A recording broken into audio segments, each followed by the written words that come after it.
네, 윤석열 대통령이 30년 이상 노후화된 주택은 안전진단 없이 바로 재건축하도록 하겠다고 거듭 강조했습니다. 네, 또 다주택자 중과세도 철폐하겠다고 밝혔습니다. 취재기자 연결합니다. 조은지 기자.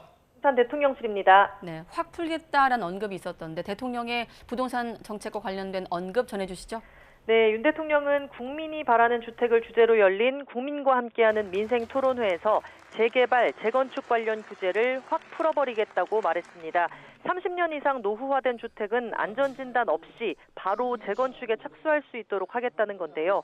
윤 대통령은 과거 집값이 오른다고 재개발을 막았는데 그러니까 공급이 부족해서 오히려 집값이 더 오르는 모순된 현상이 빚어졌다면서 국민 행복과는 거리가 먼 현실이라고 지적했습니다. 다주택자 규제도 완화할 뜻을 거듭 밝혔습니다. 윤 대통령은 주택을 여러 채 보유했다고 해서 부도덕하다는 차원으로 징벌적으로 과세하는 건 잘못됐다라고 비판했습니다. 집주인에게 징벌적 과세를 매기면 결국 임차인에게 그 조세가 전가된다는 건데 윤 대통령은 중과세를 철폐해 임차인이 혜택을 입도록 하겠다고 강조했습니다. 기존의 부동산 정책을 정치와 이념에 매몰된 잘못된 정책이라고 지적하기도 했습니다. 들어보겠습니다. 잘못된 규제의 부작용과 국민의 고통을 이미 뼈아프게 경험해왔고 이 부동산 문제를 시장이라는 관점에서 또 어떤 자유로운 재산권의 행사 또 자유로운 선택을 존중한다는 측면에서 정치와 이념에서 해방시키고 경제 원리에 따라 시장 원리에 따라 작동되게 해줘야 됩니다.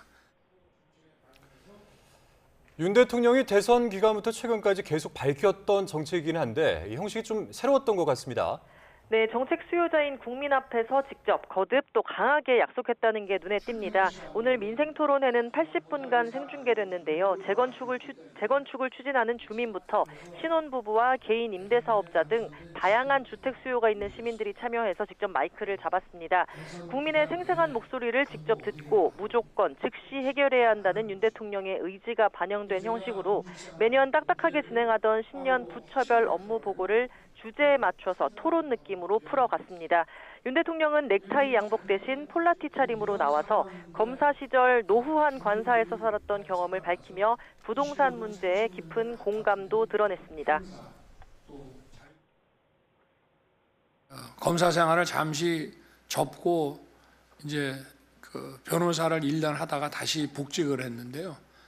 그때 아마 그 관사의 녹물만 그렇게 심하지 않았어도 제가 계속 그 사표를 안 내고 근무하지 않았을까 그런 생각이 들 정도였기 때문에 한 5분을 틀어놔야 계속 이 녹물이 빠져서 그제서야 이제 양치를 할 수 있을 정도였기 때문에 오늘 민생토론회가 열린 장소는 일기 신도시인 고양시 일산이었습니다. 윤 대통령은 국민 누구나 살고 싶은 도시로 바꿔놓겠다면서 반드시 임기 내에 재건축 공사에 착공할 수 있도록 약속하겠다고 말했습니다. 토론회 전에는 33년 된 일산의 최고령 아파트 백송마을 5단지를 찾았습니다. 윤 대통령은 지하주차장을 둘러보면서 부족한 주차 공간 또 낡은 천장 마감재 등을 점검했고 아파트 세대를 들러 누수와 내부 균열이 있는지도 살펴봤습니다. 윤 대통령은 노후화로 인한 불편이 심각한 수준이라면서 신속하게 재건축이 이루어지도록 지원하겠다고 밝혔습니다. 지금까지 용산 대통령실에서 YTN 조은지입니다.